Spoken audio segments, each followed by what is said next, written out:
छत्रपती शिवाजी महाराजांच्या उद्यानामध्ये चिखली या ठिकाणी आई व्हेज चायनीज सेंटर आहे खरात बंधू यांचं.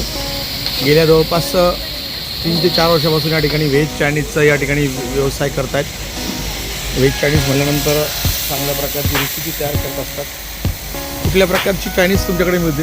आपल्याकडे राईस आहे, नूडल आहे, मंचुरियन आहे, राईस बुलेट आहे, सगळं व्हेज आहे आपल्याकडे. व्हेज बुलेट काय प्रकार आहे? व्हेज बुलेट व्हेजिटेबल असतं, मंचुरियनपेक्षा भारी लागतं काय, एकदम चटपटी असतं ते, एकदम खायला एकदम भारी असतं. ओके. साधारणतः तुम्ही याच्यामध्ये जे काही व्हेरायटीज वापरता, भाजीपाला वापरता, तो साधारणतः किती तासाचा किंवा केव्हाचा असतो? ताजा असतो कसा? ताजा असतो का कसा? हो, सगळं साधं व्हेज असतं. आता काय तयार करता तुम्ही? आता व्हेज मंचुरियन बनवतो मी. व्हेज मंचुरियन म्हणजे लोकांच्या गिरायकाप्रमाणे तुम्ही त्यामध्ये हे करतात. हो. इंडियन डिशेसपेक्षा चायनीज डिशेसला जास्त म्हणजे मागणी आहे का? हो, बरं. किती वर्ष व्यवसाय करता आपण? मी 7-8 वर्षापासून एक शॉप बुलढाणाला आहे माझं, चिंचोली चौक बुलढाणा, आणि एक इथे 3 वर्षापासून इथं एक आपण कुठे शिकलात?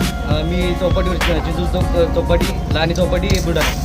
बरं बरं. आता तुमच्या या दुकानाची जर आपण विचार केला तर फेमस कुठलं आहे असा आयटम आहे? व्हेज बुलेट म्हणून एक डिश, एक नंबर डिश आहे व्हेज बुलेट म्हणून. काय काय वापरतो व्हेज बुलेटमध्ये? काय असतं? सगळं व्हेजिटेबल असतं, एकदम शिमला मिरची सगळं व्हेजिटेबल असतं, भाजीपाल्याचं एक मिक्स बनवलं असतं. आणि खायला त्यातला एकदम दाखवा, त्यातला एक कुठला ते एक व्हेज बुलेट म्हणून डिश आहे. Veg bullet. Veg bullet. बरं. त्याच्यामध्ये सर्व भाजीपाला असतात. हो, सगळं व्हेजिटेबल असतं, एकदम खायला भारी लागते. आणि चिखलीमध्ये माझ्याकडेच भेटतं. बरं.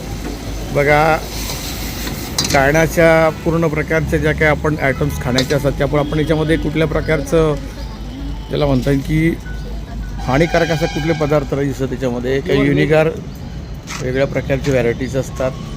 चायनीज म्हटल्यानंतर हे त्यांचा मेनू कार्ड आहे, आई व्हेज चायनीज सेंटर. चला मग आपण भेटूया नंतर.